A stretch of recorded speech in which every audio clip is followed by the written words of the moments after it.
harrowing time for India, I would say, where every individual in the train was massacred. How I came across Mother Teresa, and I still remember everything was burning around me.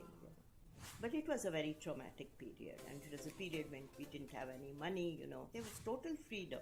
Yes. Like you are a bird out of a cage.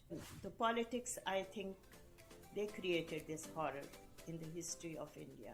So my message to women is very clear. And her aura was such that as I told you, right? When I shake her hands, I touch her, it was something goes through my body. So you are a refugee in your own country. That was a lesson, and they talked about it all the time, The girls should be educated in the family. When you are outside, you see things which you have never imagined in your own country. Yeah. Your family saw it firsthand. Yeah, firsthand information. So, that feeling, right. That electrifying feeling, which is very hard to describe. I enjoy political discussions. So you have to develop some interest. Yes. I'm talking especially for women. Right. But everywhere, you can't do this, you can't do that, you can't do this. But I have developed many hobbies in life.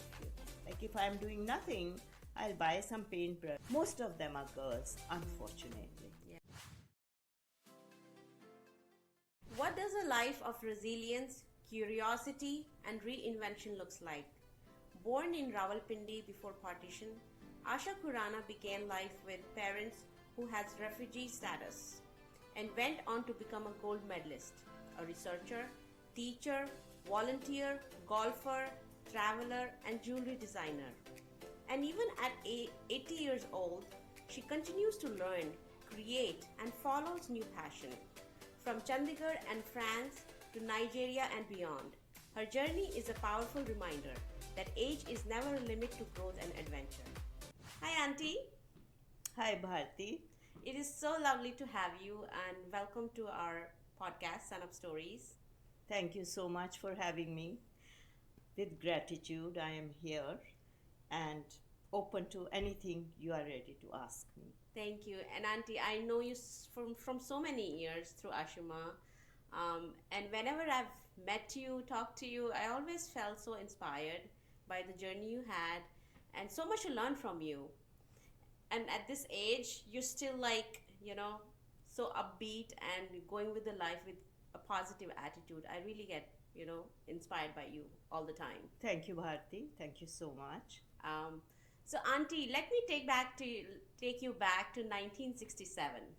A young girl who was full of dreams, was a gold medalist, and got a scholarship from France.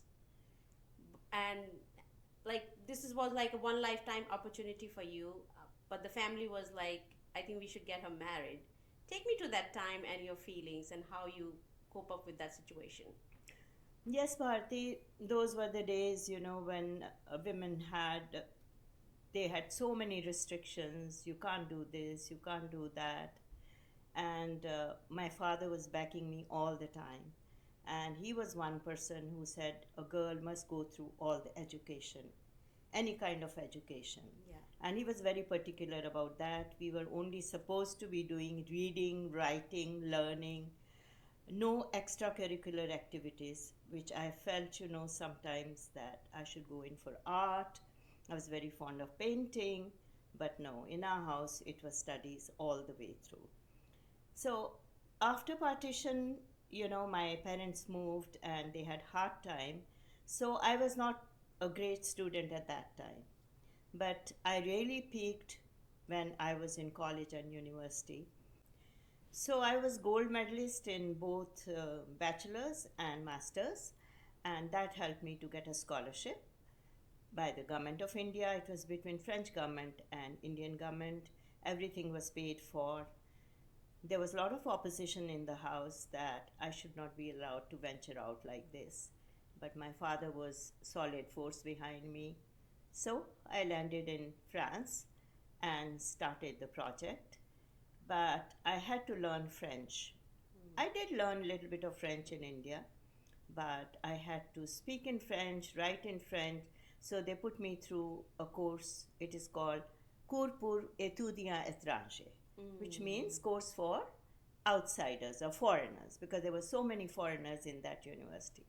So I managed to do the course, and I had research project which I will do side by side. It was a lot of hard work, but I managed to do everything and finished my studies in a year's time. It was supposed to be for about 1.5 years, but I managed to finish my project in a year's time and got my, it was called Diplôme d'études supérieures.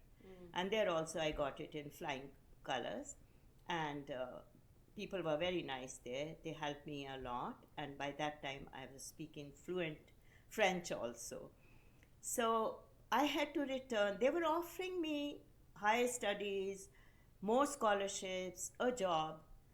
But promise is a promise. I had promised my father I'll be back in a year's time.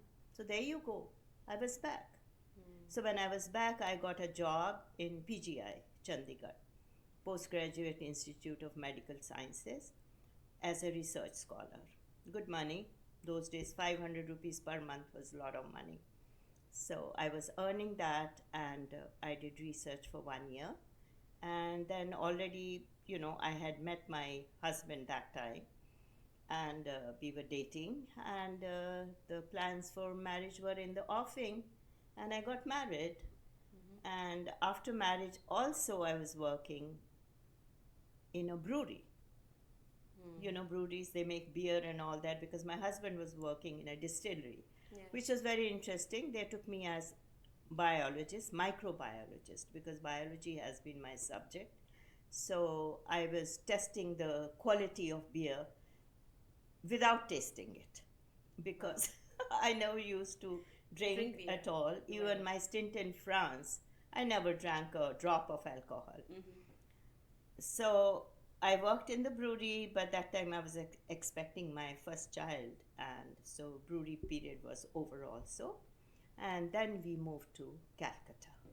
So before we jump to the Calcutta story of yours, I think one thing what I learned when we had the pre-discussion about your story, France actually opened your whole horizon of thinking, right? Yes. When you are outside, you see things which you have never imagined in your own country. Yes. I'm talking especially for women. Right.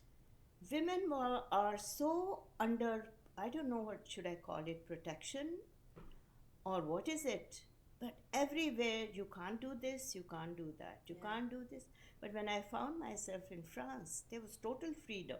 Yes. Like you are a bird out of a cage. Right. That was exactly the feeling I had in France. Wow. And then, your thinking totally changes. You are a different person in a different environment, where you're free to decide what you want to do. Yeah. So it just opened the world to me. At that young age. At that young age. I was just 21 when I went to France. And most of the women had never heard of going out on their own. Right. Totally on their own. I didn't have a person there. I didn't have a relative there. I didn't know a person there. But I found my way very well. Yeah. And as a matter of fact, when I was leaving France, I was feeling very bad that why am I going back? But not only that, you maintained your culture also. I remember you told me that you were wearing the clothes that you were wearing. Yes. I just wore my, the Punjabi dress all the time. And I carried a lot of saris. And I never wore a skirt. No jeans, nothing. And I carried on myself very well, Confidently. People will ask me questions that, why... ma'am, miss, why you are not wearing a dress? I said, that's not my culture. And then I'll talk a lot about the problems. I think Mrs. Gandhi was the prime minister that time, and she is also one of my idols. Whatever she did is a different story altogether, but she did a lot of good things to India also. Right. And I admired her a lot. And so I will throw a lot of light about India, give literally like educational information, historical information to the people I met, because I'm very proud of India. I'm very proud of Indian culture. Correct, correct. Well, that's a great reminder for all of us that you were really confident in yourself to carry that. Yeah. Take us back to the time. Again, you were very little and young, but your father was a refugee, right? Right. Do you like, because many of our audience don't even know what that time was. Oh, So if you can explain a bit about that. sure, sure. I was about not even 3 years old when this thing happened, and it was a horror. And the politics, I think, they created this horror in the history of India. It was not supposed to be like this, but some people had political interests, so this happened. And this was mass immigration in the world, where about more than 1 million people, they were uprooted from their homes, from their families, and not only uprooted, millions were killed, they were slaughtered. Yeah. So my father was a doctor, young doctor, with 2 little children, and they had to leave their home, hearth, everything, move overnight to within India to Delhi, because they moved from, he was in Rawalpindi, from there, which was India that time. It is Pakistan today. So they moved overnight to Delhi. Right. So you are a refugee in your own country. So that impacted them. It was a lot of trauma, and that impacted us all. But it also made me learn at a very young age that to be resilient. How old were you then? I was about 3 years old. Okay. And Do you have any memories of that time? I only remember one scene that my nephew took me out to the stables. And by the way, people who rescued us, they were Muslim family. Right. They were patients of my father. They rescued us. They said, leave this village. It's this village's turn tonight. They kept us in their home. So my memory is that one of my nephews, he took me out to the stables, and I still remember everything was burning around me. I still remember. You must be so confused. I still remember Yeah. that. And then when my parents moved there, it was not so hard. First few days, I would say, couple of months were hard. But then being a doctor, he got a job because they were looking for doctors. There were so many patients.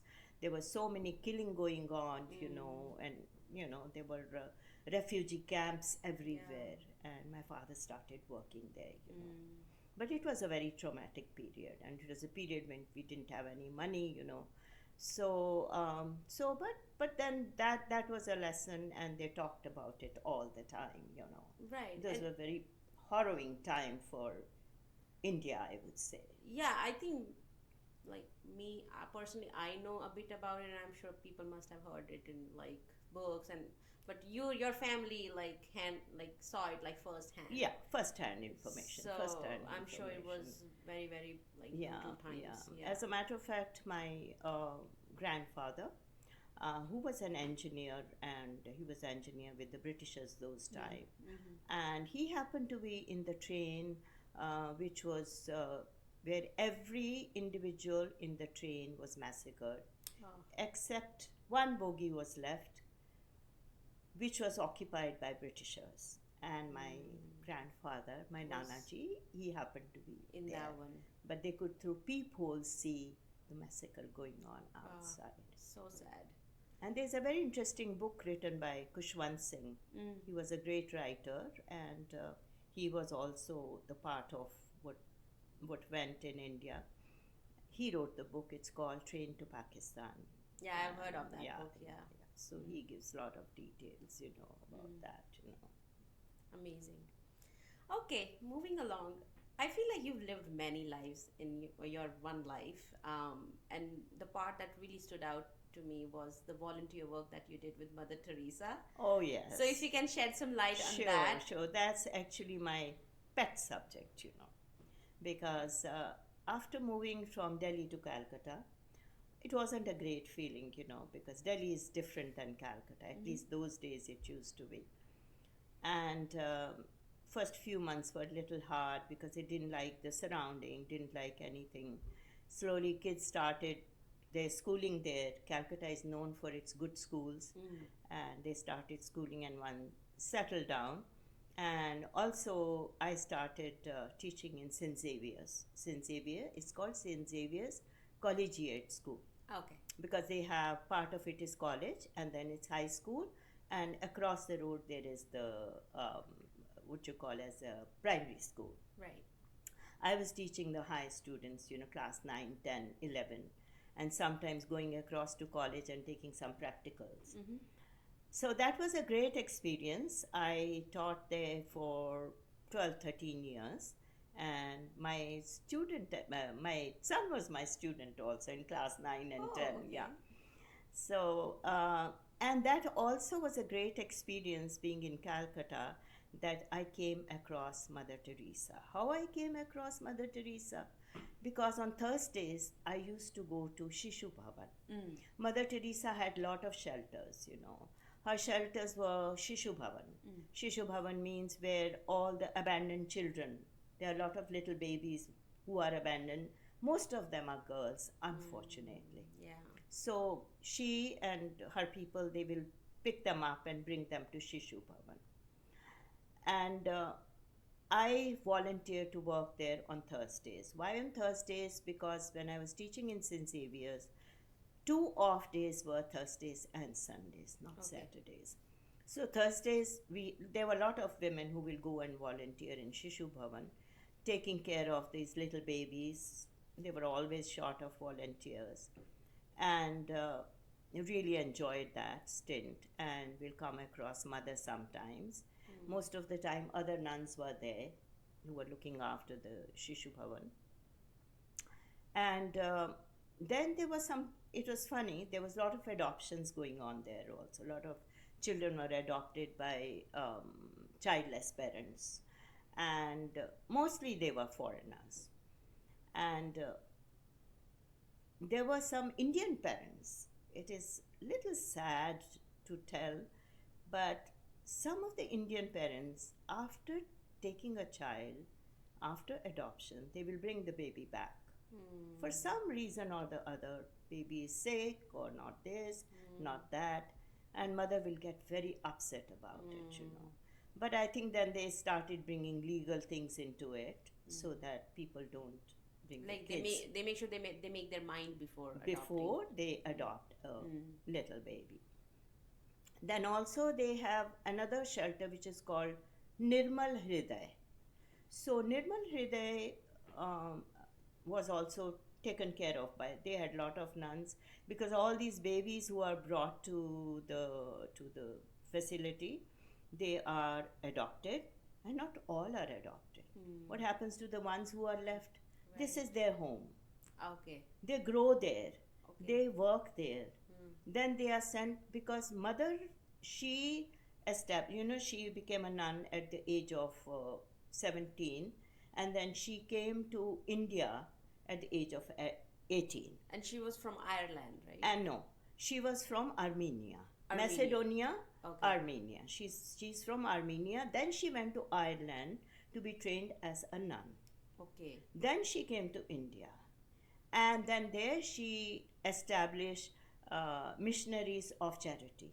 It's called Congregation of Missionaries of Charity. Was established by mother, which is, I think, today in more than 100 countries, where they send help and all that for the poor, abandoned people, poor children, abandoned people and all that, suffering from sicknesses. So mother, that's how mother was there, and she did a lot of work, I must say. Meeting her was amazing. I got some pictures. Initially I didn't think of taking pictures, but I came back from Nigeria and I made a special trip because I wanted to take Ashima to be blessed by mother. And so I met her. She had gone very frail. In any case, she was tiny and frail. And but she had gone very weak because she was suffering. She had heart attack. She was suffering from that. But her establishment was amazing. She was amazing. The amount of help she got from all the industries around all the bakeries around. You know, there was a baker by Nahum's in Calcutta Market, New Market. They will. There's a lot of leftover when there's a bakery, but those people will never resell that next day. Whatever was left will come to mother's home for the people who are living there, which included the little babies, the people who are looking after them, people who are taking care of them. That was really a beautiful experience. And I think, you know, mother has, she has got Nobel Prize also in 1979. Then Indian government gave her Bharat Ratna in 1980. Okay. And you know, Bharat Ratna is something, you know, really special. Right. So Indian government gave her, besides that, Padma Shri, this, that, and many awards, you know. But she was not interested. She was not the kind of person who's looking for awards, peace awards. Yes. No, she wasn't the one. She didn't care. Whatever money came, it went to all her shelters and all her charities. Right. Then also another very interesting experience was that Pope Paul II, Right. he visited Calcutta because he wanted to see mother. So he wanted to visit all the shelters that she had made. Like he visited Nirmal Hriday and he went and had a meal with all those people, you know. Those people are sick, they are old, some are suffering from diseases, but he blessed them, and it's a lot, you know, when you are blessed by the Pope. Right. And basically he came to see Mother Teresa and her homes. So I was lucky teaching in St. Xavier's. Pope decided to visit St. Xavier's. Okay. So he visited, I just saw him 2 feet away. Wow. And people around me, because as you know, there are a lot of Anglo-Indians who live in Calcutta, they were literally touching the where he was walking. Okay. They were touching the sand where he was walking. It was such a big deal. It was such an amazing feeling. It's very hard to describe for me because I was on the security. Right. I was on the security people there, you know, because I was a teacher there and senior school teacher, and I was one of the female teachers there. Right. Most of them were fathers and other male teachers. I was the first female teacher who managed to get a job in St. Xavier's. Wow. And it was such a wonderful experience. And then after that, a lot of lady teachers came there. So what I'm saying is that to be on security of Pope was a great honor for me. And I really cherished those days in Calcutta. How lovely. You know what? One thing it tells about Mother Teresa, especially her aura. I remember you told me even touching her was so surreal. Yes. Like what kind of aura? I mean, we've read about her in books, and I think the younger generation don't even know much about her. You know, she's been canonized in Rome. Okay. And she was canonized in 2016, which is exactly 19 years after her passing away. Okay. She passed away in 1997 and she was canonized in 2016. That's a period of 19 years, you know. Because they want, it's funny, but they want to see that a person who is canonized has done 2 miracles. So now they were looking to find which miracles she did. But I think touching her itself was a miracle. Right. Because a person who has done so much humanitarian work from the age of 18 till she passed away in her 80s, I think that's the greatest thing. Like she gave her life to this. She just devoted her whole life to the sick, to the needy. And not just little babies, but also the people who were untouched, like people will not touch them. Yes, you know, like she will go to leper colonies, Right. you know. Leper colonies used to be there in Calcutta very old times. But there are some leper colonies or leper people who are kept away in Africa, in some states of Africa. She will visit that and she will tend to them. And that's the greatness of a woman. Right. And her aura was such that as I told you, right? when I shake her hands, Yeah. you know, I touch her, it was something goes through my body. that feeling, Right. that electrifying feeling, Yeah. which is very hard to describe, That's correct. but it was there. Awesome. Awesome. Okay. So that was amazing. So she has got sainthood. Canonization means that Right. after you have proved that she has done two miracles Right. and the kind of work that she carried out in the world, almost 100 centers of charity, missionaries of charities, and then they give you, she's like a saint. So she gets her sainthood. So she is called Saint Mother Teresa. Oh, by the way, recently when I was in Rome, this Okay. last week, Yeah. when I was in Rome, I went to a basilica. Basilica is a kind of Roman Catholic church, not the main church, but one of the churches that our guide took us to. What do I see there? Mother Teresa's framed picture lying there. I've taken a picture of that also. How lovely. I just sat there for almost 5-10 minutes to absorb that. It was such an Life amazing feeling. came a full circle for you. Full size. It was great. Absolutely great. Awesome. Awesome. Okay, coming back to you. Yeah.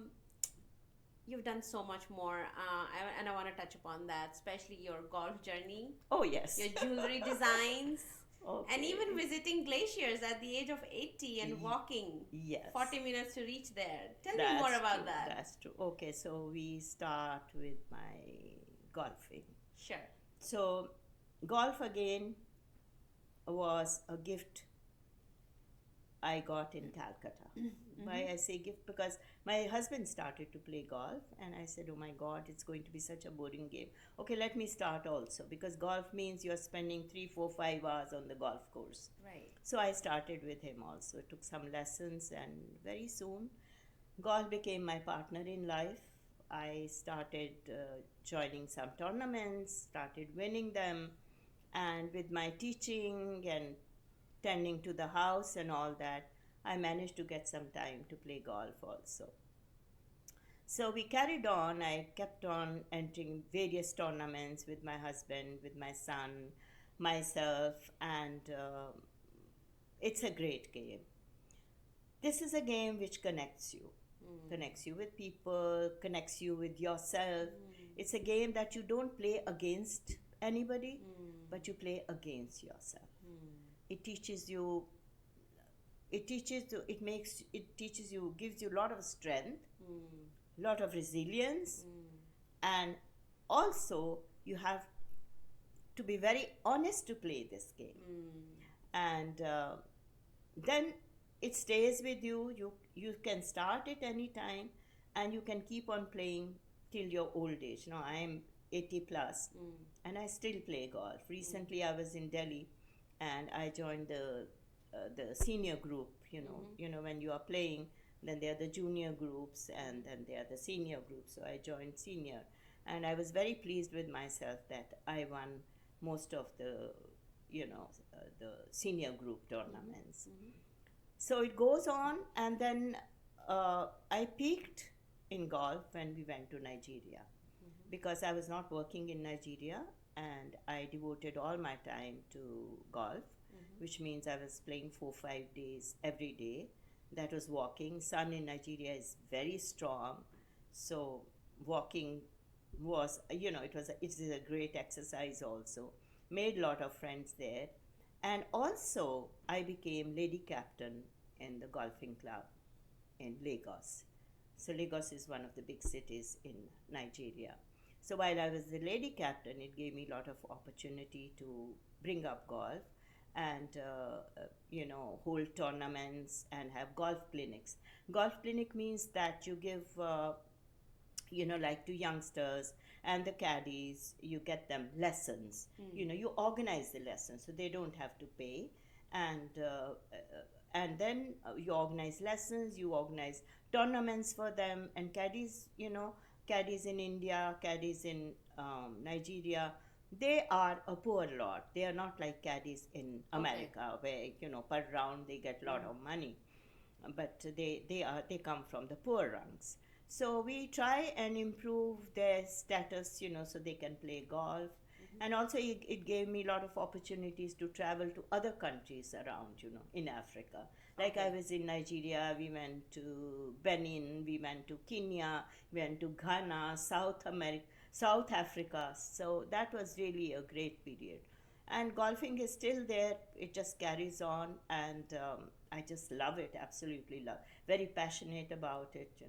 Any golfing thing I see, I have to go for it, and still keep on playing golf. Right. And how about your jewelry business? Okay, jewelry. Okay, that's a very interesting hobby. Right from my childhood, I have admired stones, colored stones, Mm-hmm. and I love pearls, as you can see. And when I was in Nigeria, Nigeria doesn't have any jewelry shops Okay. because Nigeria is a country which is known for its armed robberies. Okay. So, armed robbers come, they can loot the shops, they can loot your house and all Okay. that. So when we lived in Nigeria, we always had, some security guy sitting outside. Now, when there's no jewelry available, the women go crazy. So there were one or two ladies there who were like getting jewelry from, which was gold jewelry, getting from Dubai and all, and just reselling it and all. That was it.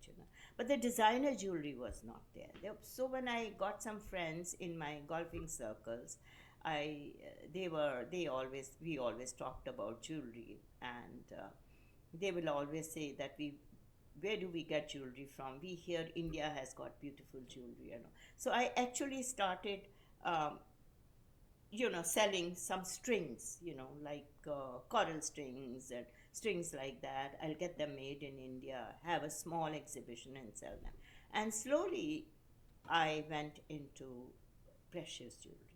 I started designing it, I'll get it made in India, and they were just like from personal orders. And I eventually developed it into a business. But the kind of business I wanted to have, I couldn't have it in Nigeria because of the security reason. So I thought when I come back to India, I will have my own jewelry line. But it was not to happen because when I came to India, then my husband started having some health issues. His parents were old, they were having health issues. So so my dream of having my jewelry line did not realize. But anyhow, I still keep in touch with a lot of people. If they want something, I can design it for them. And then I suddenly developed a passion for pearls. I won't say suddenly, I always had it in me, but I started doing pearl stringing and all that. So during COVID, I started writing a book on pearls also. I have completed that book.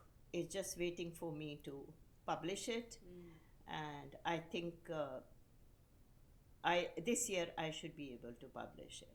Now, as far as the the pearl jewelry is concerned, I've had, I think, 3 4 exhibitions, and I beat them myself. Means I string them myself. That also I learned sitting at home during COVID times online. So that is the Pearl story. So I hope I can, you know, I can finish this book. It's finished, but it just needs Has to to be be published. published, edited and published. And then I have to look for some publishers. And with this travel going on, I never get time to do it, but I think I will do it. Maybe in your next session we'll talk about my book. Definitely. That I will would be love to have great. you again. Yes, Yes. but I have created some beautiful designs. um, the customers who got jewelry for till to date, they call me and they say what you created for us is like a, you know it's It's a rare. piece, to be admired, and to be, it will go in our inheritance. It is so beautiful. So that was Wonderful. it. Now coming to travels, as you know, my travel journey started when I was very young, at the age of 21. I happened to be in France. From France, I traveled around, went to UK, Germany, and you know, the lot of countries around.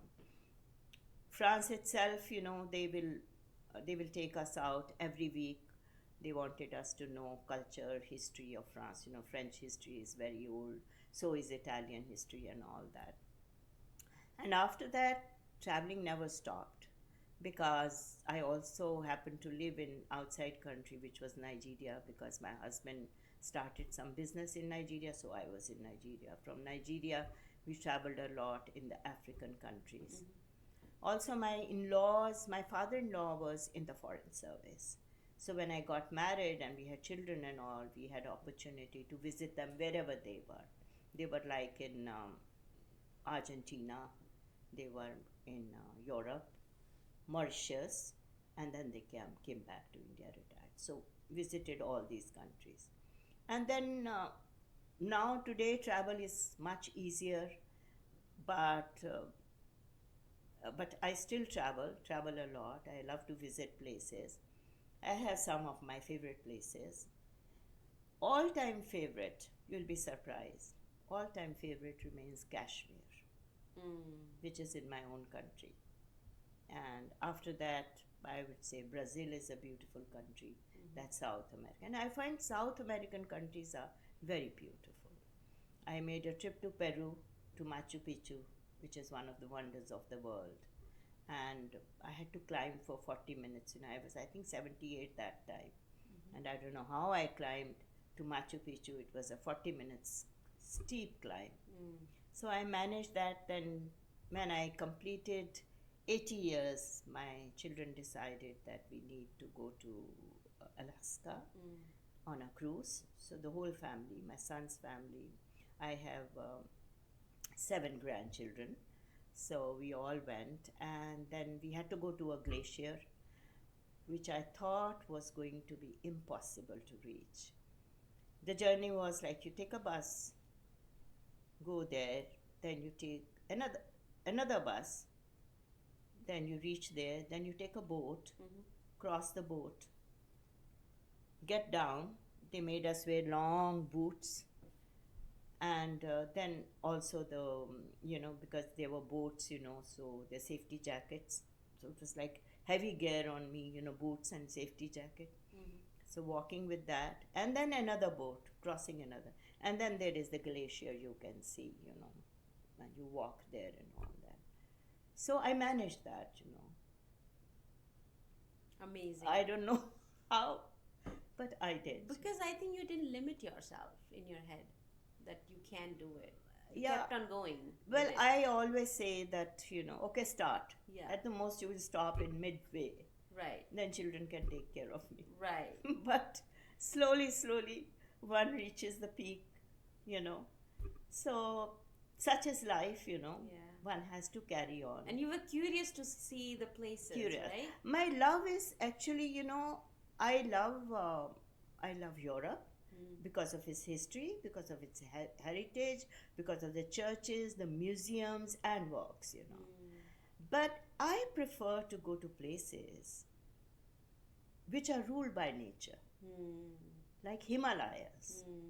So I have seen and visited all the 3 known mountain ranges. Himalayan range is one. Then comes Alps, which is in Europe. That's Switzerland and Austria, and part of it, I think, Italy also. And then Andes. Andes is in South America, and they go from north to the south, and they cover the Peruvian part, majorly Peruvian part. So when I was in Peru, we drove, and the Andes mountains are just, I just love scenic beauty. And as far as America is concerned, I love Washington State. You have been to Washington State. Yes. My goodness, those mountains, they are so beautiful. So to me, scenic beauty is more than anything else, because it's creation of God. Yeah. It's creation of God, simply. Yeah. And I want it to stay as it is, not to touch it. Touch it, right. And Kashmir gives you that. Right. Kashmir is so beautiful. Right. We made actually a lot of trips to Kashmir when my children were young. Every year we will go to Kashmir for 1 month during summer months. you know. Okay. But then the problem started in, I think it was 89, when the terrorism problem started, and we stopped going there. It was literally a closed place, for many years. Luckily, it's open today. Okay, so there's so much to learn from you, but I think one topic I really want to bring out from our discussion that we had is about the women and the financial independence. Oh, yes. Oh, yes. Oh, yes. You lived like this whole big life and you still think that is very, very important. So Yes, why do you yes, think so? yes. I lived my life wherever possible on my terms. And I grew up in a society which is totally male dominated. There are so many taboos, so many do's and don'ts, which are applicable only to women. So, my message to all women is that, and the parents is that if you have daughters, you educate them all the way through so that they can become financially independent. And my message to all women is that you become financially independent, be fearless, go and explore the world. There is so much to be seen in the world. And I feel very happy to see today that even in India, that, people of upper middle class, I would say, middle class also, they are giving, lot of stress that the girls should be educated in the family. But if you go to below middle class, poor class, I still find there's nothing for women there. Right. They are still treated the same. Right. There are still taboos there. Education only for boys in the family. Food only for boys in the family. Better food goes to boys in the family. So my message to women is very clear. And then just go on doing things that you want to. Just be self-dependent, self-employed if you can be. Be financially independent. Go explore the world. Be fearless all the time. And that's it, and that you fly then. Yeah. And sometimes women are financially independent, but their money is still handled by their spouses and their family. So then you are not financially independent. So I think we need to understand the difference. There is a difference. Yeah. Financially independent means you have your own bank account. Yes. You take care of that. Yes. You invest that just the way you want to invest. Correct. Whether you want to invest in gold, jewelry, bank account, or you invest in the market. Correct. It's up to you. Right. And we all understand today's world of technical world, Right. And you just open Google and you can find everything, Right. Though I feel I am far behind in the technicalities, but women like you, you are very open to all this. Right. And it's very necessary that you have your own bank account. Correct. Definitely. Right. Yeah. Totally agree. And then I think women should also, I think where I am, I have been reinventing all the time in my life, Wherever I go, I find things to do. I am never short of finding, what I want to do. And that's very fulfilling, Right. And then another thing is, if you're going to so many places, you have to be adaptable there. Correct. You have to change yourself all the time. Right. And that change is where you get evolved. Right. Where you get evolved. Right. You are on next level, another level, another level. Yeah. And you keep on doing. There's so much to be done. Right.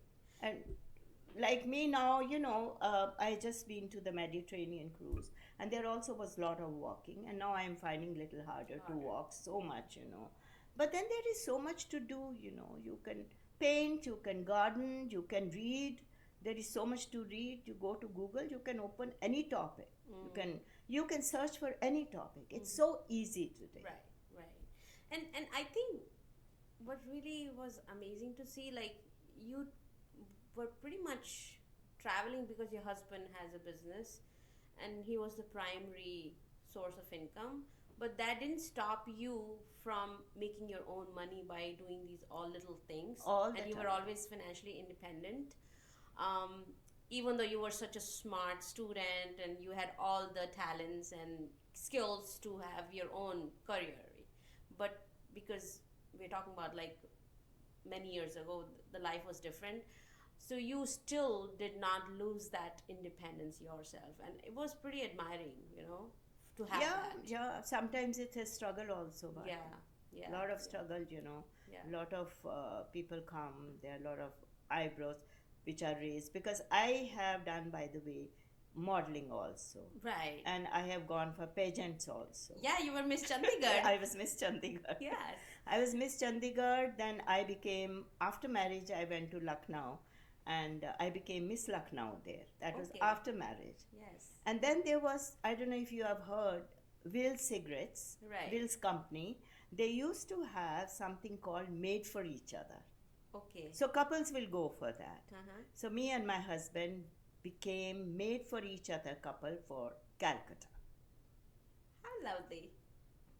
So, So you've experienced it all. Yeah. it's Yeah. really experience all of it. Great, great. Then I did some modeling. One of my friends had a boutique in Calcutta. Mm-hmm. And she said, would you like to model for me? Because she had some very nice saris and some other outfits also. Mm-hmm. But I don't mind revealing outfits, but Right. not for myself. Correct. It's funny, but that's Yeah. how I am.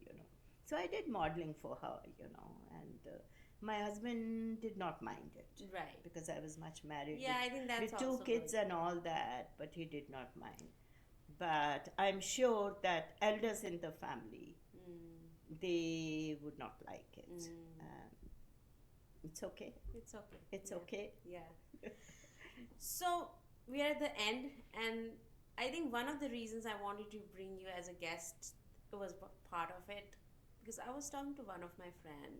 Her mom is similar to your age, and recently she lost her partner, and she was telling me how my mom is finding difficult, to lead her life. So what message would you give to older people who are of your age and losing interest in life?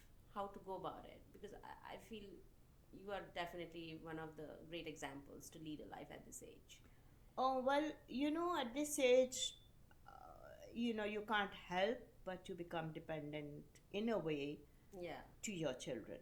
Right. So, like, I am now living with my children, and but I have developed many hobbies in life. Like, if I'm doing nothing, I'll buy some paintbrush and I'll start. By the way, I have painted many, paintings also. I'll sit and do painting. I'll sit and read. I enjoy political discussions. I can sit for hours watching political discussion. So you have to develop some interest.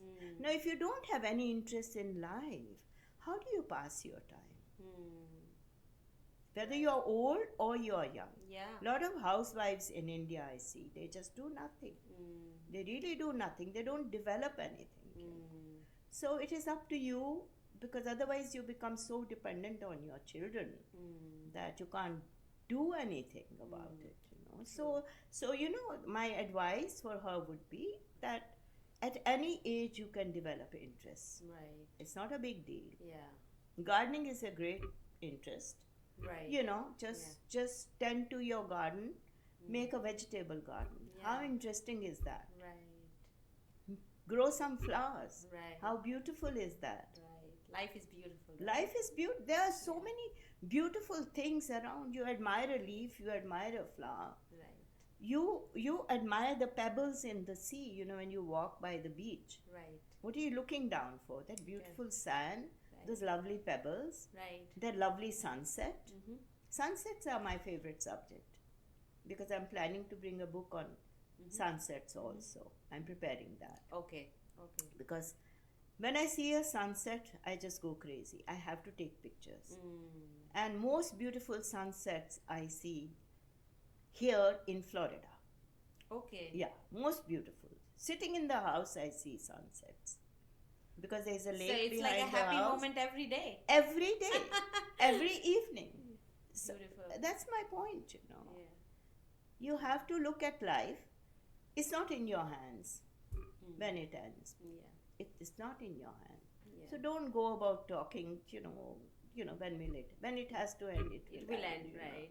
Keep yourself happy till then, We should be grateful that we have this Grateful life. that We were the God, chosen souls to be here, right? right. Yeah. So, I know I love bringing up my children. Now I see my children are bringing up their children. That gives me a lot of joy. Pleasure, yeah. So wherever I can put in my 2 bit of help, I do Right. that, Right. That's it. And life is like a river. Absolutely like a river. It finds its own way. Correct. Right. Just keep on reinventing it. Reinventing. Well, thank you so much for coming. I think one thing I learned out of you is you never held back and you kept on exploring, and that's how we all should be. Thank you so much, Bharti. Thank you for having me. I wish you all the very best for your future ventures and podcasting. All the very best. Thank you so much. Thank you.